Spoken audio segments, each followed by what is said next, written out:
Welcome back, Shaman King fans, to another episode of What's the Difference? The Shaman King edition, where I explore the various differences between a given media's various different adaptations. In this case, it's the Shaman King manga versus the 2001 anime and the 2021 anime. Last episode, we compared different moments of growth for certain Shaman King characters. Now we have entered a part of the series where the original anime had a lot less content to go off of because it had pretty much caught up with the series and it had already gone in its own direction, meaning there was a lot less to compare.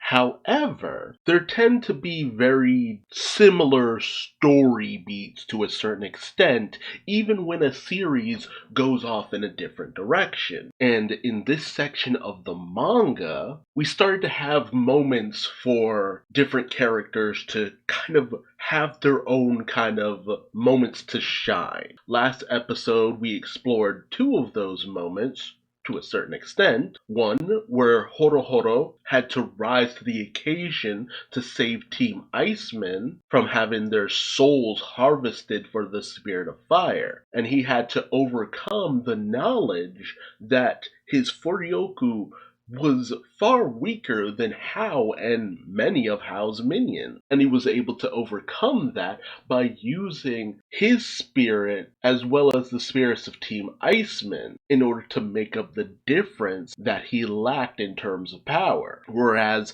in the original Shaman King anime, it was this struggle during the Shaman fight where he had to prove to others and to himself that he had a right to be in the Shaman fight, to compete, to battle it out. So whereas the manga and subsequently the newer anime have cast off the shackles of the tournament format of the Shaman fight, the original anime embraced that in order to be able to tell its own story, which is ironic because a lot of the actual fights that took place during the Shaman fight were rearranged to take place before the Shaman fight. So I always kind of found that a little bit funny. But last episode, we also saw how in all versions, Lyserg obtained his angel from the X-Log. The only differences there being that in the manga, Lyserg kept Morphine because it's his father's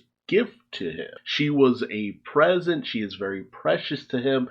There's a lot of memories and history for him that come with Morphine. Whereas in the original anime, Lyserg had cast Morphine aside because in the original anime, there was a lot more emphasis put on the dark direction that Lyserg was going, a lot of people trying to steer him away from it in a very overt manners rather than the passive manner that you see in the manga. So it's like in one version, you have people not wanting Lyserg to go down this dark path, but they understand it's his choice if he ultimately decides to do that. But they try their best to help him see things from their point of view and come to his own conclusion. Whereas in the original anime, they're desperately trying to stop Lyserg from killing anyone. So I guess you could say there's not the same kind of faith in Lyserg to do the right thing or any kind of real hope that he'll ultimately make the right choice. And in the manga, Lyserg ultimately came to the aid of Horo to keep him from being surprise attacked by a minion of Hao, and he almost struck them down, but he didn't kill him. But Hao's minions still came after them in revenge, and they had to make this mad escape. They got away to safety, whereas in the original anime, Lyserg's moment of coming to the aid of his friends was when Ren had been struck down, and they were just desperately trying to heal them, and Lyserg swooped in to help out in the fight. So again, various different parallels that might have been incorporated from the manga into the original anime, or it might have been coincidence. The time frame for a lot of these events don't quite lend credence to the thought that these things would have deeply been associated, but I mean, there's a possibility. I don't know the weekly release schedule for the manga at the time that the original anime was going. But, I mean, they knew enough to get as far as Blockin's Oversoul, so that's quite a bit of content. And Blockin's Oversoul was shown towards the last few episodes of the original anime, so they might have actually had a good amount to work with. But now we've entered into Chocolove's section, where he's gone to see his old gang members and friends who came to support him at the Shaman fight, only to be confronted by Redseb and Seyrarm, the children of the man he murdered several years ago on Christmas, with the two children wielding a powerful weapon called the Golem in righteous anger against Chocolove. However, that doesn't mean Chocolove didn't have a story in the original anime. So, where I'm at currently is Volume 22, Chapter 191. And depending on which version of the manga you're reading, it's either called Epilogue Part 5, Comedy, or it's called Funnyman. In the original anime, I'll be looking at Episode 50, titled I Have Darkness in My Heart, which I already briefly skimmed over, but I'll go over again just to highlight the Chocolove moment, and episode 36, Redseb and Seyrarm. Let's jump in. So first, let's briefly skim through the original anime, where there's a bit of a situation where various people are disappearing and have been acting very strangely. We then pick up with Team Ren encountering Necrom, the brother of Crom, who Ren had killed, which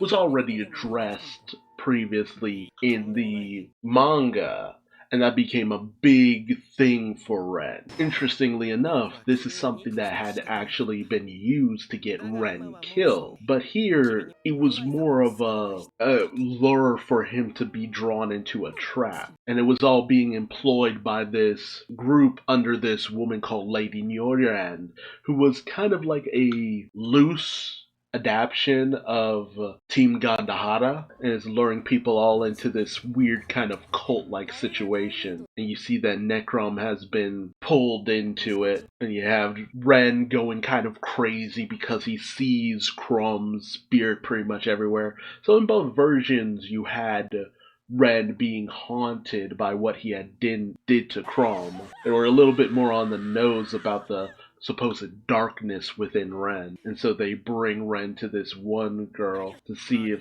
something's going on that is related to her. They hope that maybe she could help, but Horo ends up being, sucked into it with his more negative thoughts being drawn out. And so Horo comes back kind of worse for wear and feeling overly confrontational about his loss to Yo previously. It's funny too because, these are all things that they struggled with in the manga, but it's not actually something they overcome in the original anime through their own power. It's all just kind of brushed to the side to a certain degree. Ren's whole thing with killing Crom doesn't really become too much of a thing as the original anime goes on. Horo's feelings of weakness. This episode kind of actually runs the gauntlet of the various different issues that Team Ren have in the manga to kind of wrap them up, which I feel is a bit of a disrespect to their personal journeys. And so Chocolove is the only one left standing to actually confront Lady Nyoran about what she's been doing to his friend. And so they end up confronting this Lady Nyoran and her team in an official Shaman fight. And everybody except Chocolove is in no condition to fight. And Horo is completely manipulated to turn on his allies. You can't really look towards this too much for great moments for Ren or Horo because they've completely given into their despair, their hatred, their dark side, everything. They've basically succumbed to it. And Necrom is just eating all of this up because, he loves the despair that Ren is currently in. For him, this is the ultimate form of payback. And it's funny because the darkness that Chocolove has in his heart isn't the same kind of darkness he has in the manga. In the manga, he's killed people, and he'll have to pay for that at some point. In the original anime, at most it's, oh, I'm not funny, I don't have any talent for comedies, stuff like that he'd have to confront. It's a very kind of understandable fear, but it feeds into the frustration that he might have about something like that. And then Chocolove manages to overcome it with a bad joke, which actually manages to help get his friends out of it. And then they all manage to team up, defeat Lady Nyoran's servant, and once it's revealed that she doesn't actually have any team members in actuality, she's disqualified. But seeing her own version of sadness, Chocolove goes to confront and comfort her, and kind of helps to bring her in to have a more normal life and normal friends without manipulating others.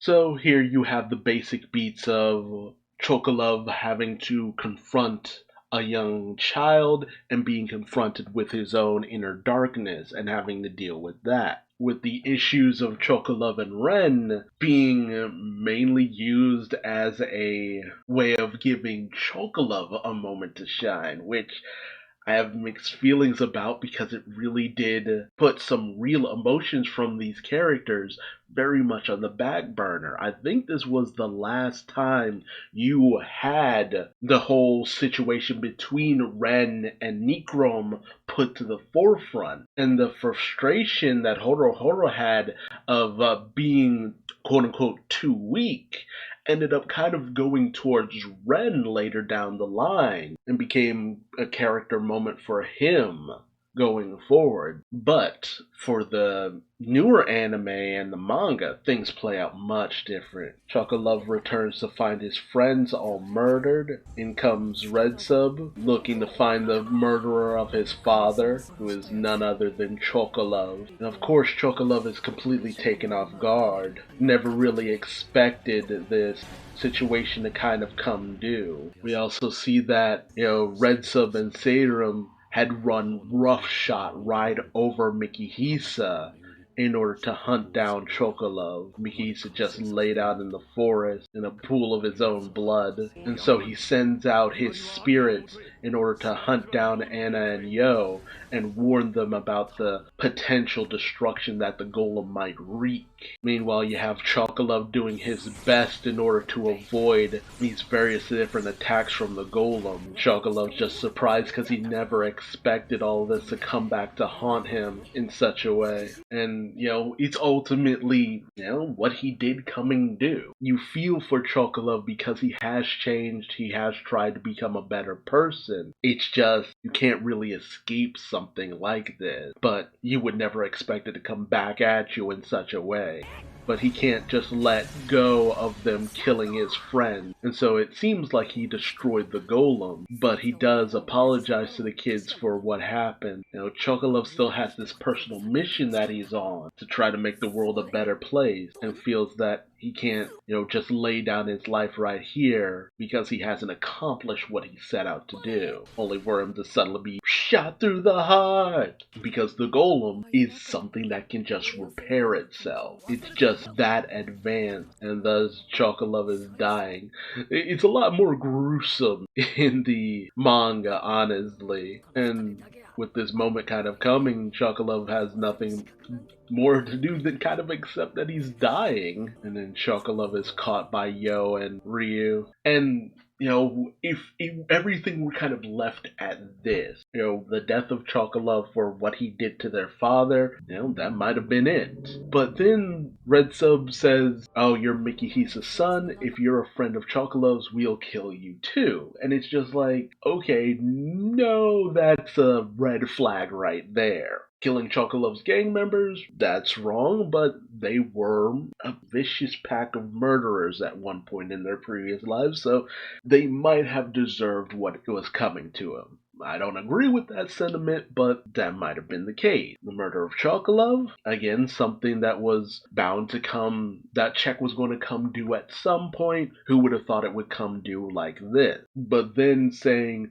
oh, you're a friend of Chocolove, I'll kill you too, we're just like, Yo had nothing to do with what Chocolove did in the past. That's not justice, that's just wanton murder at this point. And thus, less bloody in the newer anime because, he caught Chocolove, who was bleeding out from the wound of a blast through the heart. It's just very immaculate looking in the newer anime, but Yo decides that he will play the part of a friend seeking revenge. And so we end up in chapter 192, either titled Epilogue Part 5, Another Full Circle, or Another Turn. Mostly because it is the cycle of vengeance, basically. Yo is trying to show, like, you killed Chocolove because of what he did to your father. I come after you because of what you did for Chocolove. But Redseb is so caught up in the feeling of feeling justified for what happened. But when Yo questions, hey, you already got your revenge. Do you feel any better now? And when Redseb looks at his sister Seyrarm, he sees that she hasn't regained her own consciousness. So Redseb sees it as, okay, it must be because of you, because you're a friend of Chocolove. If I kill you, maybe she'll come back to me as she used to be. And Yo decides, okay, I guess you really won't mind if I come after you in vengeance then. It is kind of funny too, though. In the manga, Redseb has this cold, dead, expressionless look on his face because he's resigned himself to demand for the death of all these people. But in the newer anime, because of the art style, he just has this still slight innocent light in his eyes, which is really kind of off-putting to a certain degree, I just gotta say. I guess they're trying to convey that, well, what he's doing is wrong. It still comes from a good place to a certain degree. He's doing this more to save his sister. He had a childish notion that if they got revenge for their father, maybe she would have gone back to what she used to be. And so you have Yo deciding that, okay, I will do what is necessary in order to break this vicious cycle. Meanwhile, Anna knows that Yo can't win in this fight after they've been picked up by Mikihisa's spirits. Her and Manta, the golem, is too powerful, but Anna knows that he won't get himself killed, honestly. Meanwhile, Ryu has been tasked with finding some way to save Chocolove and try to stop the bleeding, and Ryu has an idea of what he can do in order to save Chocolove. And Ryu, remembering when he was fighting against the minions of Hao, he actually died, and he was saved by Team Gandahara, who apparently also have the ability to save those who have passed on. So they're hoping to be able to revive not just Chocolove, but potentially all of his friends as well. So they're not mourning Chocolove's death just yet. Meanwhile, Yo has, resigned himself to fight against these kids if this is what they want so much. Honestly, most of what is cut out so far from the manga is just more explanation, a little bit more dialogue between Yo and Redseb, a little bit more dialogue that existed between Ryu and Tokigero, but the scenes still play out mostly the same. No scenes have been completely cut so far. Now we've reached a scene that has been cut out in chapter 193, either titled Epilogue Part 5, Holes, or just Hole, as you have a slight moment where Calum feels the massive blast that the golem let off, and it's just like, okay, there must be an intense shaman fight going on someplace, which is something I can understand why it would be cut out, honestly. It doesn't really add to anything really significant, just that people elsewhere can feel the power of the golem, just showing off the destructive force of the golem, but Yo managed to dodge all of the blasts just because it's made out of Furyoku and spiritual energy. Yes, the beams are deadly, but if you know the directions of where they're coming from, it's easy to dodge. But Redseb is still desperate to save his sister and kill Yo. You see the way that Seyrarm commands the golem into a new configuration, flight mode, which is going to be tough to deal with, and thus they rain down blast from above. Honestly, I think another reason why they made sure that Redseb didn't look dead-eyed the entire time this was happening is because Redseb gets redeemed later down the line, and if he looked as manic as he did in the manga, you'd never believe he had the potential to turn things around and become an ally to everyone, even letting go of his own father's death. Yo managed to dodge the blast, make it onto the golem, and cut out a little bit of the inner monologue and thought of Redseb worrying about the fact that Yo has made it right onto the golem. Use the eye beam from close up. Yo just lops off the head. Yo just has a lot more skill than what Redseb can bring out of the golem. A little bit of the dialogue between Yo and Redseb is cut out, mostly because it doesn't really lead to too much, just that Redseb now knows that Yo is associated with Anna, who came to save him, but that doesn't quite lead to anything significant in the coming moments. We also find out that Yo was informed about the golem's regenerative abilities because of Mick the Jaguar, because Chocolove dealt with the golem previously. And Yo lets Redseb know that Mick is absolutely furious over what happened to Chocolove, and to a certain degree, Yo lets Redseb know that he would give Mick his body to tear Redseb to pieces. He knows how Chocolove's oversoul works, although they do cut out the fact that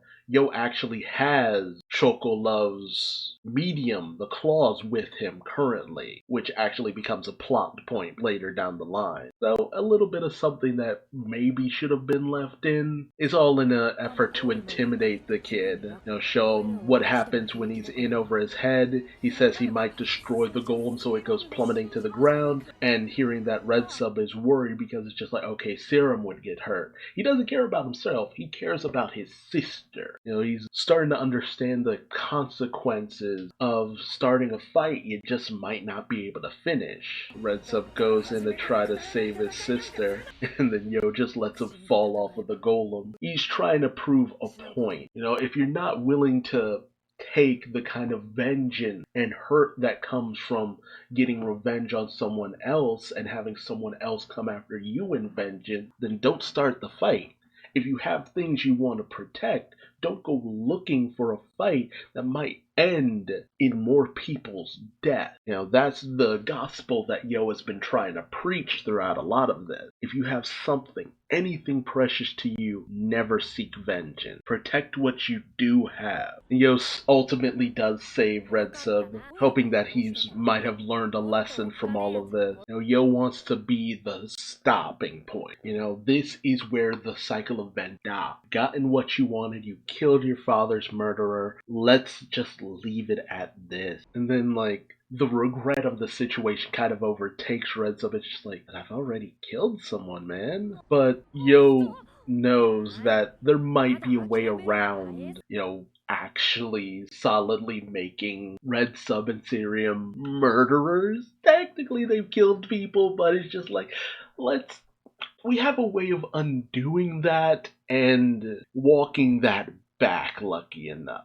It's the benefit of death being very immaterial in this series kind of going forward. And then Yo is blasted through his side by the golem, who has managed to regenerate in a way that not even Redseb saw coming. And thus we enter into chapter 194, either titled Epilogue Part 5, Commune, or just Commune. Yeah, Hiroyuki naming these things Epilogue made less and less sense going forward, but all of the parts that are basically dedicated to Ren's character moments, Horohoro's character moments, and Chocolov's character moments all fall under the banner of the epilogue. And so the golem has shown a face that Redseb has never seen before, and Yo plays off that he's okay, but yeah, he is bleeding a lot. But Yo asks Redseb about what is that situation with the golem, and Redseb has no clue. He's just like, yeah, I've never seen the golem do that. Not to mention the golem acted on its own without Redseb's input, so Yo realizes that the golem might have some secret to it. But first, Yo has to stop their descent, but Yo is still losing a lot of blood. But they still need to get to safety because they don't know what the golem will do. But Yo promises Redseb that he will save his sister. But you can see Seyrarm acting as though she's been possessed. Meanwhile, Chocolove has ended up at the gates of hell because, again, he's murdered people. And he talks about how this is how he'd seen hell depicted previously at some point. So it's just like, okay, I'm in hell. And, he kind of falls into a bit of despair, but he also understands, yeah, I did bad things, so it makes sense. All of a sudden, he ends up meeting his old mentor, much to Chocolove's surprise. But Chocolove finds out that Oleana had just actually followed him on his way to hell, and he explains things to Chocolove. They do cut out a little bit of the more confusing discussion and, metaphysical discussion between Oleana and Chocolove about where hell might exist, who dictates who goes to hell, where would hell ultimately be, and, it would be God. And technically, who is the God who created everything and all souls? It is the Great Spirit, and thus hell exists within the Great Spirit, but also heaven. All things exist within the Great Spirit. All forms of afterlife is basically a way of saying all souls return to the earth as well. Souls end up all within one place. A place for humans, a place for animals, a place for those who have various different beliefs and religions. Wherever you might believe you to end up, that is where you go and end up with kindred spirit in a commune of light. And as there is a kingdom of light, there is a kingdom of darkness, a place for those to go to repent and receive a form of punishment, and that is the commune of hell. But from the way that Oleana speaks, it makes it sound as though you could actually just up and leave hell. And Oleana explains that we live in a world that is very black and white in our beliefs, good and evil. And so there are those who are just bound by the concept of their own potential and future damnation. But shamans kind of exist beyond that. And so Oleana intends to take Chocolove to meet a very powerful soul. Now, there is a discussion as we enter into chapter 195, either titled Epilogue Part 5 Trials or, surprise, surprise, just Trial. But Chocolove and Oleana continue their discussion to kind of flesh out what they've been talking about, how there are various different tiers within the Great Spirit, the afterlife, just as some religions talk about, there are various different tiers that mimic the positions of heaven and hell. Oleana talks about how it's very easy to fall within the afterlife, the Great Spirit, and end up, in the deepest pits of quote-unquote hell, but Oleana is trying to get Chocolove to ascend, which is very difficult, ascend within the Great Spirit. But Chocolove feels this overwhelming sense of guilt for what he's done, as though he should be in hell, as though he should atone for what he's done. And Oleana makes it known that, to a certain degree, even the worst of killers know of guilt to some degree. It's just that they're so wrapped up in their own wants for their personal pleasures in order to escape that guilt. A murderer kills more in order to escape those feelings of guilt because they have the pleasure of murder, of the pleasure of sin. But all things come due, and ultimately they can't escape that inner sin, that inner guilt, and thus they are compelled by their own hearts to go to hell, to atone for the sins that they have committed, which again, our philosophies I can actually kind of get behind to a certain degree. It makes a lot of sense if that's how the afterlife actually works. Because we are creatures of some form of belief, even if you don't have a deeper belief. But Oleana makes it known that it is better to live and atone for your sins in life. That way you can pass on to the next life with at least a more clearer conscience. And that's what Oleana is compelling Chocolove to do, to live and atone for what he's done in life, because he makes it known to Chocolove that he will be revived by his friend, but first he has to give his own heart permission to live, to leave, to not be bound to hell. Chocolove has to prove himself in another way to truly atone for his sin. And it's like, if anyone at any point is just like, oh, all this religion mumbo jumbo in this series, I could have done without it. Dude, you're in a series all about the hereafter, spiritualism, talking to the ghost and the great beyond. Like, if you thought none of this was going to come up at some point, you were barking up the wrong tree. Whether it be Bleach, Shaman King, Death Note, Yu Yu Hakusho, any series that deals with the hereafter is dealing with religion and the beliefs of an afterlife to some degree. It's gonna come up. And if you can't handle that, you need to know you need to avoid these kinds of series. So that's a big moment that's kind of pushed to the side, but it also kind of reiterates a lot of stuff that they were saying before. So I don't know if that a little bit of that is going to be in next episode or not. It would make things clearer, because, Ryuki is trying to get across a lot of dense concepts in this section. Meanwhile, Yo is badly hurt, and he wants Redseb to, keep an eye out while he tries his best to recover.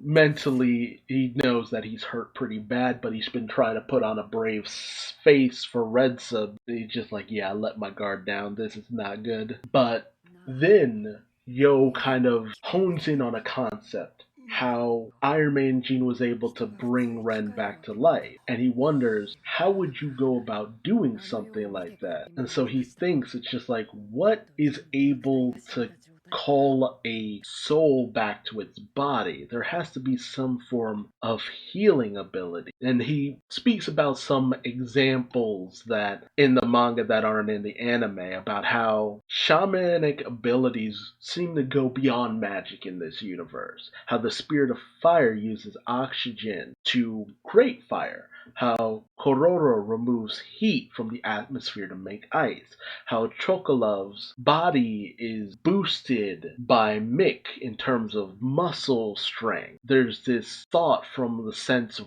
will of a person. It's like the application of spiritual abilities being used to add on to something in a place where it wasn't before, almost creating something from nothing to a certain degree. You visualize what you want to happen, and it is applied to that space. And so Yo starts to think that maybe he can do that with, the body. Maybe that's the concept that Gene and the rest of them use. So he's just like, okay, maybe use an oversoul in order to try to heal himself. It's interesting how they cut out Mick from this little scene of Yo sitting down and talking to Amidamaru. I guess the anime team felt it didn't really add on to anything. Meanwhile, Redseb is on lookout, and, he's actually taken a moment to think about everything. They cut out some of his dialogue about, how he did all of this to try to find a way to save Seyrarm, but now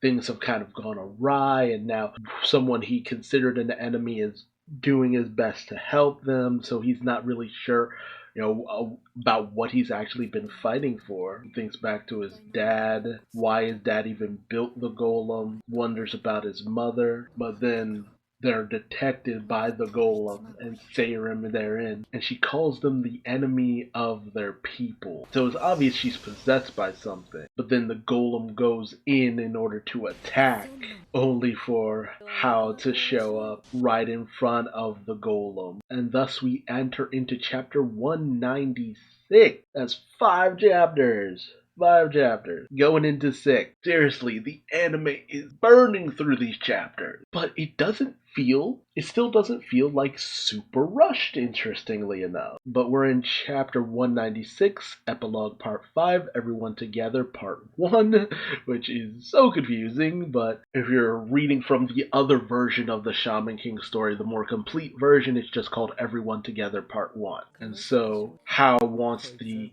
power that the golem holds within, and Yo wants Hao not to touch this golem. He's trying to resolve this situation, and Hao's about to make it worse. And Redseb sees what's going on, but then in comes Team Hanagumi, who are still after Redseb's soul, Lasso and Opochao, who are marveling at the power of the golem, and then the usual Hao minions are just like, yeah, we just want the golem. The golem has the real power. And so pretty much the entirety of Hao's team has rolled up, except for two.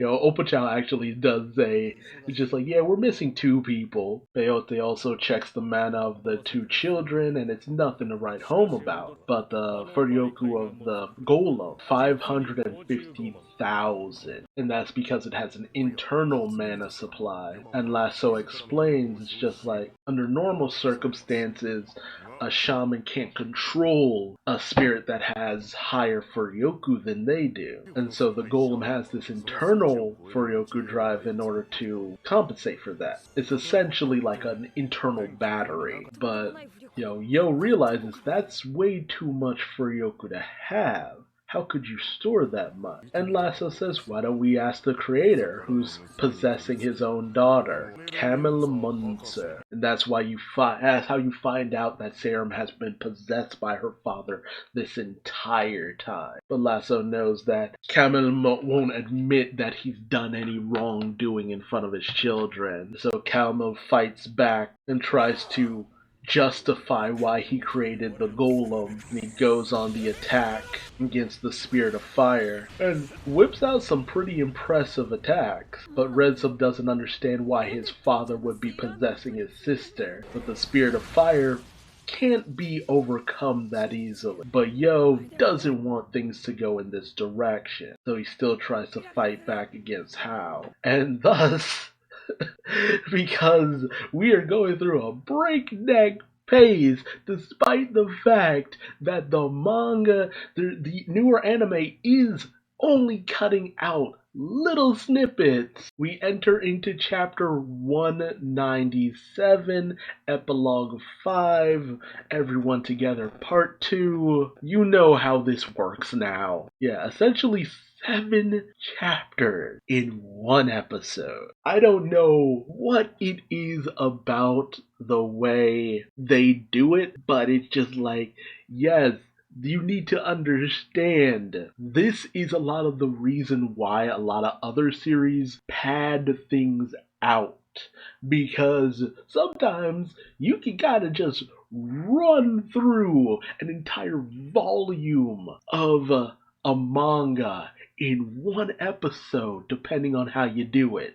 Is that always advised? Absolutely not. But if you can pull it off as well as this series has, more power to you. It's just because this series, this newer anime, hasn't been putting any flashy, overt action scene. It's just been hitting all the beats it can from the manga, but at the same time, it's been cutting out things that seem a little bit repetitive here and there. That's the only thing it's been doing. Again, which I applaud the newer anime for. But again, I have to say, it doesn't feel like they're rushing. It just feels like they tighten things up to where moment after moment after moment after moment just happen as fast as you need to get across visually what's happening and for the characters to say their dialogue. There is no wasted moment otherwise. And while Yo knows he can't beat How, he doesn't want the golem destroyed, but How knows Yo's got nothing in him. And so he sends his minions in on the attack. What isn't gotten across in the newer anime is the fact that a lot of Hao's minions, Zhangqi and Pyote, are targeting Yo's wound. Although Turbin doesn't have his genie anymore because he's used up all of his wishes. And Hao is trying to show Yo that he can't do anything but watch. And also, Hao doesn't want Yo to just get himself killed unnecessarily because he still needs him to some degree. And so, the Spirit of Fire goes in to devour the golem. But Yo is still gonna try his best, but this just pisses off Hao. But he's then saved by an angel, with the golem successfully captured by none other than Lyserg. As well as the timely arrival of both Ren and Horohoro. We do miss out on a momentary funny moment where Team Hanagumi comments about, like, once again a guy shows up in his underwear. It's a missed opportunity for a good amount of comedy. And Lyserg reveals that he had actually called both Ren and Horohoro because he's been thinking about Yo's words on you give what you get. You get what you give, basically. And he also admits that he saw the moment Chocolove was shot through the heart, and that he let it play out because of what had happened with his own parents. He understood the children's want for revenge, and so he brought everyone in who understood the situation. Lyserg is trying to do the hardest thing possible, and something that his other incarnation from the original anime would never do. Trying to understand others, even people he hates, in order to grow the bonds of friendship and weaken the hatred that has consumed so many. It's a very fascinating situation. And thus the episode ends right at the ending of 97. So aside from more of the dialogue between Chocolove and Oleana, which I'm pretty sure will happen during the beginning of next episode, they covered most of 7 whole chapters, almost an entire volume. 2 chapters short of an entire volume. I guess you could say it's 2.5 chapters almost, but that was a lot of coverage. And honestly speaking, when I was watching the episode, I didn't really feel it that much. I just found myself thinking, yeah, okay, it feels like a lot of ground is being covered.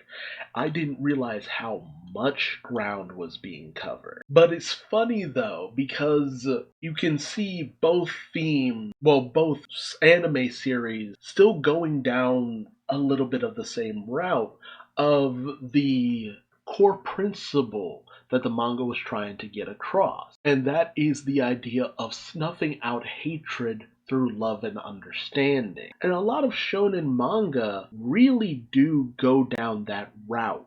That hatred, fear, resentment, this thirst for revenge, it leads to nothing but heartache. Through understanding, you can build something instead of tearing it down. Even in something as silly as Chocolove managing to overcome someone who highlights the worst traits of another and uses that to their advantage, Chocolove used his own silly comedy to bring his friends out of it. It's a departure from the manga, but it still gets across what the series is trying to get across. So I really do kind of appreciate that. While I do prefer what happens in the manga, I do like that the themes that the author was trying to get across still shine through. So tell me, do you think I'm right on the money with my thought that the themes of the series ultimately shine through the most? Or do you think I'm a little off the mark? And how do you feel about how much content the newer anime is covering? Are you like me and feel like they're actually pacing things out fairly well, especially in comparison to what they were doing when they started? Or do you feel like they're still rushing through too much and they're trying to race towards their conclusion because they only have so many episodes left? Let me know your thoughts and feelings in the comment section below. And if you liked any of this comparison video, please feel free to do all the YouTube stuff, subscribe, like, whatever, and I hope to see you in the next episode of What's the Difference. But until then, I've been Duuz-Diz-Din, and I will see you next time. Bye-bye!